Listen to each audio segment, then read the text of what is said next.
Good morning. You know, the Lord has provided everything that you need for life and for godliness. That's what the Bible promises. He says, if you will seek his kingdom and his righteousness, all these things that the unbelievers seek will be given to you. All the things. Now, what do they seek? They seek education for the children, clothes, food, a house, a car, a job, etc., etc. Now, joining with Jesus Christ in his covenant gets you benefits. Jesus said, if you put the kingdom first, then everything that you need in the physical sense will be given to you as well as the life in the spirit. Now, I prove this to be correct, and I've seen it in other people's lives. And God will do it for you. I had a young lady who came to me who was a prostitute. She actually came with 3 other friends who were all prostitutes. Very nice-looking young ladies in the wrong profession and definitely in difficult street. They all got saved in my meeting and came forward, made a commitment to Jesus to follow him. But over the next few weeks, all 3 of them gave way and left, just leaving the one by herself. She had to make a choice, but she knew she was right and followed Jesus instead of following the friends back to the life of prostitution. It was very difficult for her because she already had 1 child, and she had almost an addiction to prostitution because it's an easy way of life. And so I encouraged her to stand strong in the Lord, and I prayed for her many times, and she came through. But over the years, she had a couple of relapses and got pregnant twice in each case, and yet she went on and served the Lord. It was very hard for her. 3 children, no place to stay except the one that was given to her by the government, and nothing of her own, and no husband.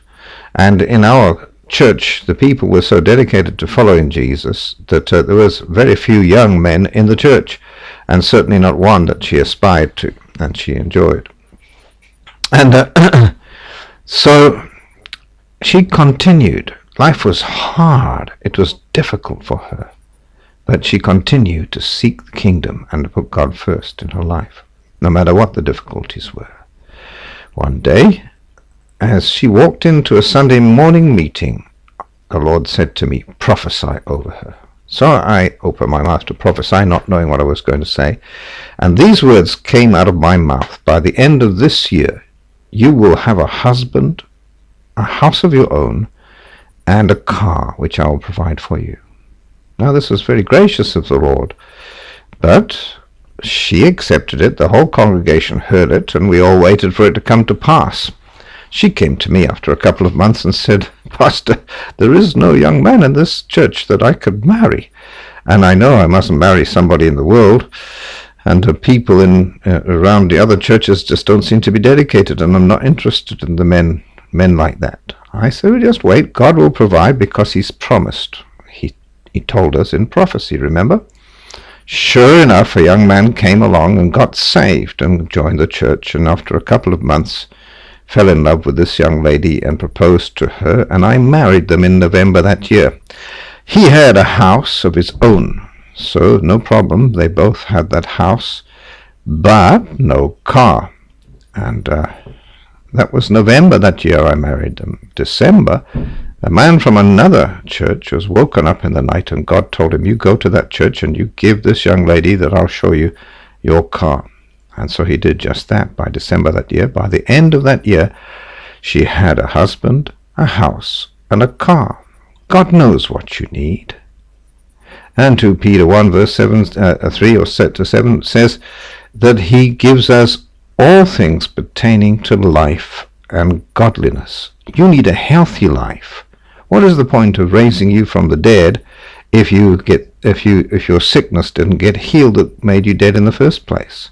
And what is the point of getting you healed from your sickness if you have no food to eat and die of famine and neglect and of malnutrition? God has to provide life, healing, and food for you.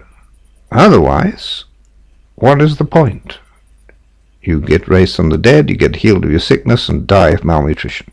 That's useless to you. The covenant with God provides for you. It is the prosperity of provision, not luxury. It is not an abundance into the area of luxury and greed. This is an Antichrist teaching. I have seen many of these Antichrist type teachings, and people who are doing them are genuine people. A lot of them are very good Christians. I've been there. I was amongst them. I know them very well. I agree with provision. I disagree with luxury. Anybody who has $10 million houses, and you've got to be joking. You say you follow Jesus, you're crazy. Jesus Christ never had those things and doesn't want you to have those things. But he does want you to have your provision, something that makes you healthy. In the West, one of the greatest problems we have is being spoilt. We have everything at our fingertips. We have to struggle for nothing. This does not provide us with a good character. If we don't do something about that spoiltness, then I'm telling you, God has to judge us. Spoiled things, the biggest problem in some of these churches in the West is getting rid of their overweightness, getting rid of too much flab, and they're not hungry for God at all. Why? Because they don't have to depend on him for anything. Other people in different parts of the world are forced to depend on him for their very life itself. How can you rectify that if you're living in a place of plenty? This is what Jesus said, give it away. And I mean it, give it away. I don't mean give it to my ministry or some other televangelist. I mean give it to the poor like Jesus told us. He didn't tell us to give it to his ministry. He said give it to the poor.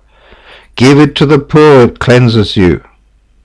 You see, you can give to whoever's ministry you want by the leading of the Lord, not by some condemnation or some emotional blackmail that people do. No, God provides for us, but he provides for healthy living, wholesome living. He wants you to have a good life, a strong life. He will never provide for you to weaken your character. How can he do that? The character is one of the most important parts of your whole life. If he gave you big luxury houses, it would destroy your character. He can't do that. But there is one that can do that. And he longs to do that. There is one that feels like God but isn't God. There's one that speaks sometimes like God but isn't God. There is one you can call on who will give you $10 million houses, but it is not Jesus Christ. Don't think ever that it is. It sounds like him. It's called an angel of light. Now, God knows you need a husband. God knows you need a house. God knows you need a car. God knows your children need education and clothes and food. If you will trust him and do things his way, however hard and difficult it is, he has vowed a solemn, sworn promise to provide for you. Don't let the devil get you into fear and condemnation because you don't seem to have anything. It will come at the right time, the time that it builds your character, the time that it builds your life, and the time that it provides for you correctly. Trust me, trust him, trust the covenant, and trust the kingdom of God. It's yours. God bless you.